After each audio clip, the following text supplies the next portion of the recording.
Hello friends, यह dictation Ramdhari Gupta खंड first का एक्सरसाइज 53 है। स्पीड 80 वर्ड पर मिनट रहेगी। तो चलिए स्टार्ट करते हैं। स्टार्ट। महोदय, हम सभी इस बात के शिकार हो जाते हैं कि अपने दलगत स्वार्थ में आकर गलत काम कर बैठते हैं। कभी भाषा और कभी किसी प्रदेश के स्वार्थ में ऐसे प्रश्न उठते हैं जो हमारे राष्ट्र की एकता को कमज़ोर करते हैं। अभी एक माननीय सदस्य ने यह प्रश्न उठाया और आरोप लगाया कि भारत सरकार कुछ प्रदेशों के साथ इंसाफ नहीं करती।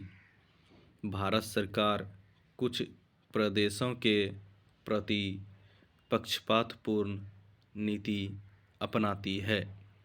यही मनोवृत्ति है जिसमें एक प्रदेश को दूसरे प्रदेश के विरुद्ध भड़काया जाता है।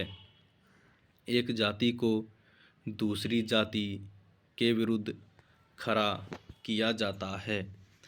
एक धर्म को दूसरे धर्म के विरुद्ध खड़ा किया जाता है और एक भाषा और दूसरी भाषा वालों के बीच में भड़काव पैदा करके लड़ाई पैदा की जाती है।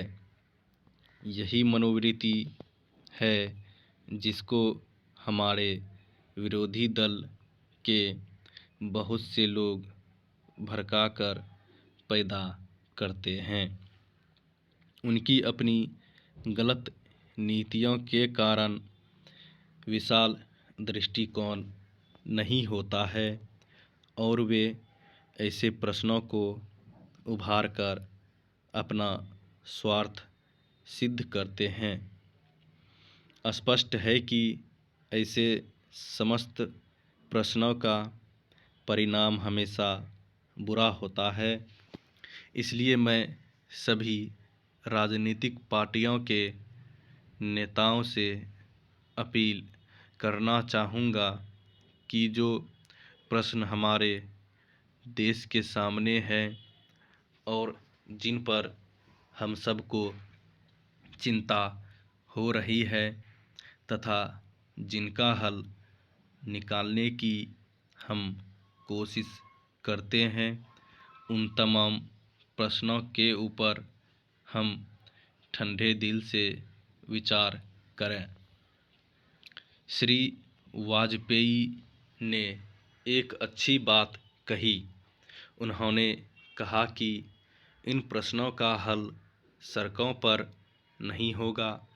मैं भी उनसे इस बात में सहमत हूँ कि इन प्रश्नों का हल प्रजातांत्रिक ढंग से ढूंढने का प्रयत्न करना चाहिए। हमें इनका हल प्रजातांत्रिक व्यवस्था के अंदर करना होगा। सड़कों के ऊपर इन प्रश्नों का हल नहीं हो सकता है। राजस्थान के अंदर जो अकाल पड़ा हुआ है और लोग मर रहे हैं, उसकी तरफ चिंता नहीं हो रही है।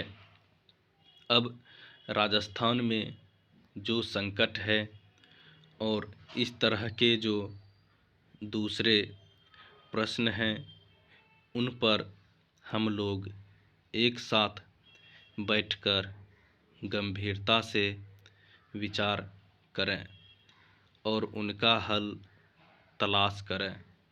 खाली इस तरह से आरोप लगाने से और उपदेश देने से काम नहीं चलेगा।